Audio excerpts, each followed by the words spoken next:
deeqdan oo ka kooban dharka noocyadiisa kala duwan kabaha iyo aaladaha ay ku ciyaaraan carruurta xilliyada munaasabadaha ciidda ayaa loo qeybiyey aqoonta iyo carruurta ay dhaleen qoysaska danyarta ee ku nool degmada Daynile ee gobolka Banaadir kuwaasi oo aan awoodin in carruurtooda ay u iibiyaan dharkii ay ku ciidi lahaayeen munaasabada ciidda sabab la xiriira iyagoo la daala dhacaya nolosha iyo maareynta carruurtooda. qaar ka mid ah waalidiinta carruurtooda la ciidsiiyey ayaa maamulka degmada Daynile uga mahadceliyey kaalinta ay ka geysteen ciidsinta carruurtooda. aad ayaan ugu farxay dhar ciidka macnaha maanta la bixiyey dhar ciidkaas oo ah anigoo awoodin anigoo barkac gaar riixay ilmahaas oo nolosii aad ugu farxay ninkii keenay oo Jaafar ahay miisaankiisa aqra Allah ku macnaha ugu daro. xildhibaan maxamed abuukar jacfar ahna gudoomiyaha degmada Daynile ee gobolka Banaadir oo la hadlay warfidiyeenka qaybinta deeqdaasi kadib ayaa waxa uu faahfaahin ka bixiyay tirada carruurta ay siiyeen sanadkan isagoo ugu baaqay bulshada Soomaaliyeed in ay door ku yeeshaan sidii ay uga farxin lahaayeen carruurta danyarta ee ku nool magaalada Muqdisho si farxadda ciidda ay ula wadaagaan carruurta asaagooda. ilmahaas aan masaakiinta ah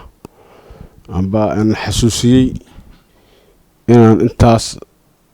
u garanno ilmaha yarka agoonta ah oo degmada deriska la ah oo dadkaas qaxootiga ka mid ah in aan waxa yarka aan maanta siino si ay ilmaha ama waalidiinta joogaan amba aan xoolo haysta oo dharka ciidda ay u soo gataan ciidoodu ay u faraxsan yihiin inay bal ayaguna ay farxadda ula qaybsadaan haddii Ilaahay yiraahdo. dadka muslimiinta ah oo haystana waxaan leenahay ayagana inay agoonta aad u dhiban tahay waa dad marka aan ayadoo xilli lagu jiro aan haddana abalaan ah marka arintaas xanuunka badan inay ka qayb qaataan oo qofkii 10 anug oo yar sii kara qofkii uga badi kara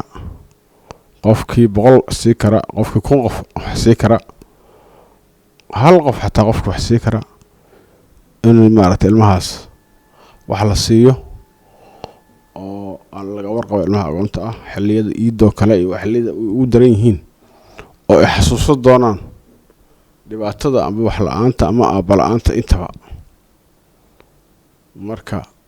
wax weyn oo hadda aan sameeyno ma jiraan wax weyn oo aan qaybano ma jiraan laakiin waxaan xasuusan in ay ilmahaas u baahan yihiin xabahaas yarka ah inta aan ka gaari karno inaan siino sanad kastana adiga waayadan inta ilaa iyo 3 sano ma aqaan iyo 4 sano waa siinayni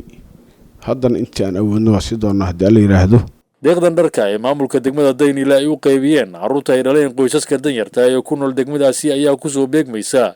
xilli wax yar una ay ka harsan yihiin munaasabada Ciidul Fidriga. Cabduqaadir Yuusuf Irshaad, telefishinka qaranka Soomaaliya, magaalada Muqdisho.